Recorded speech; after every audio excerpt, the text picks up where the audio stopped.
Hello and welcome to the Grade 11 ELA Unit 6 video series. I'm Elisa Ruffin with Leading Educators, and this is Week 3, Lesson 10, and we are moving on to continue our conversation about Everyday Use by Alice Walker.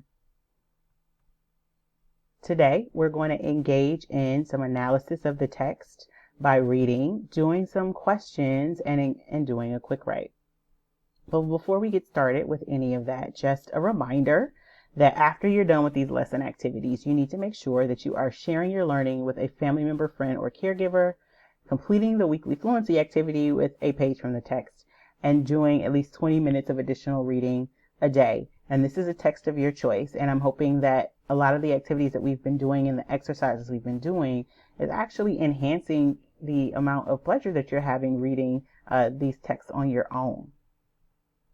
The other thing that we do every day is a riddle. And you guys know that all the time I encourage you to engage other people, whether it's a family member, friend, or caregiver in this part, because it can be fun. It can become a thing, a competition, or just a shared memory.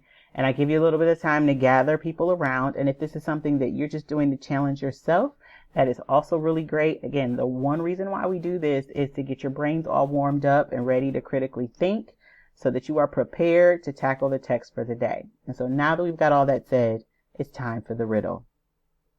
Here we go.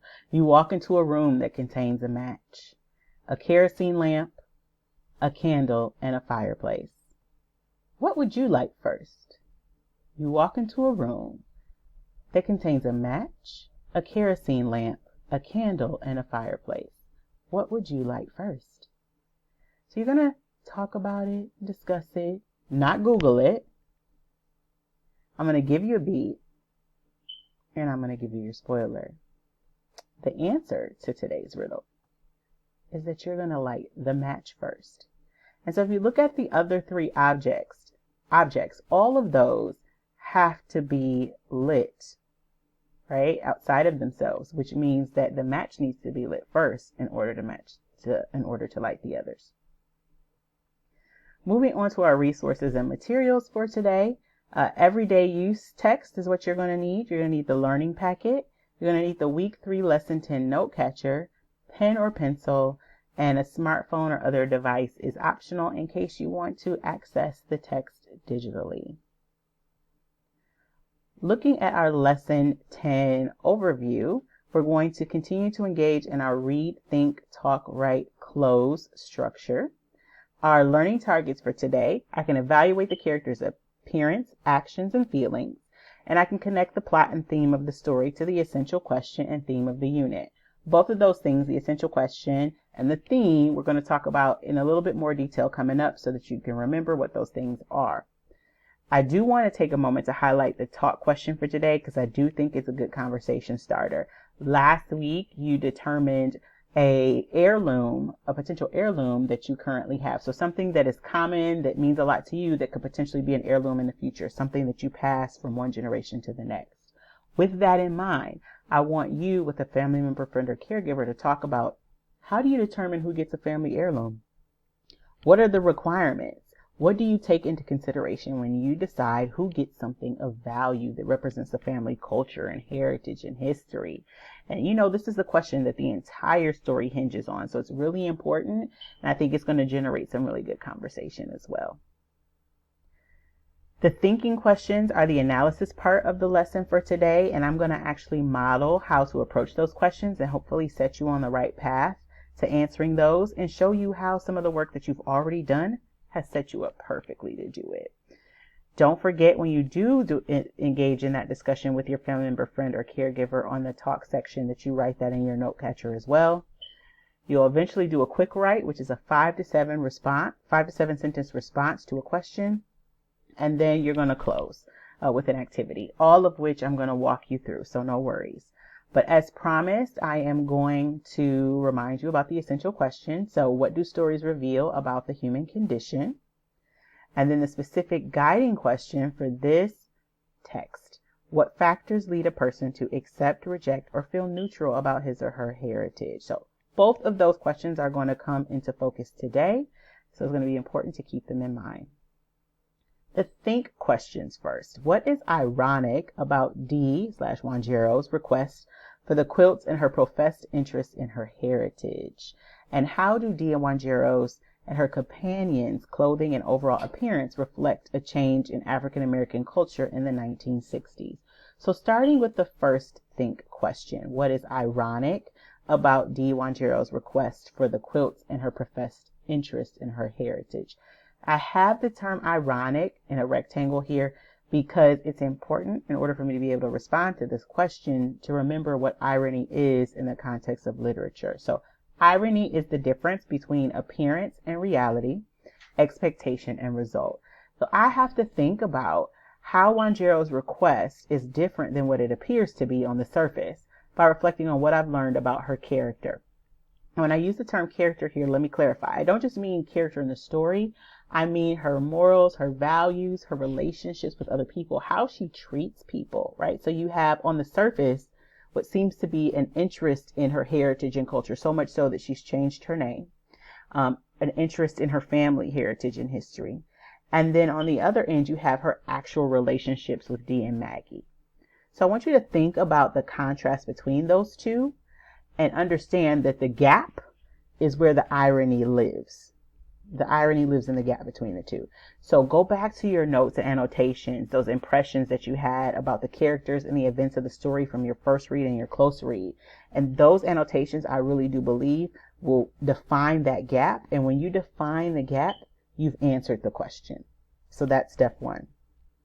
Step two, question two, related to Wanjiro and Hakima Barber, specifically her companion and their clothing. That means you're going to have to go back to the text where it talks about a description related to what they're wearing. So that's early on in the piece there.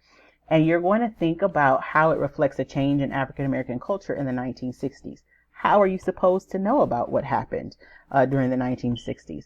Well, last week, the first day, you actually read A Fast-Changing Society and focused specifically on some things that were happening in African American history.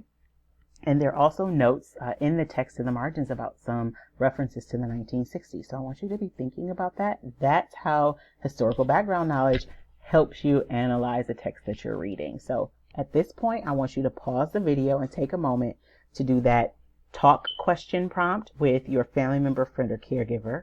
And then I want you to take some time to go back to your annotations and the text and respond to these two questions that I just modeled the thinking for while it's fresh in your mind. So I'm going to pause for a moment, give you time to actually stop the video. And then when the video restarts and you come back, then I'll walk you through how to approach the quick write and the close for today. So pause the video right here. Now that you've paused and you've returned, we're jumping into the write section for today. So today you're going to write a 5 to 7 sentence quick write addressing the prompt, what about the human condition does the story Everyday Use reveal? Write your answer and evidence from the text in the note catcher. So I have human condition in a rectangle here because I wanted you to remember what that term means. Just like with the term irony from the other two questions, if you don't quite understand or remember what human condition is, you won't know where to start in your quick write. So a quick recap. Human condition refers to the common experiences, actions, and feelings that human beings share.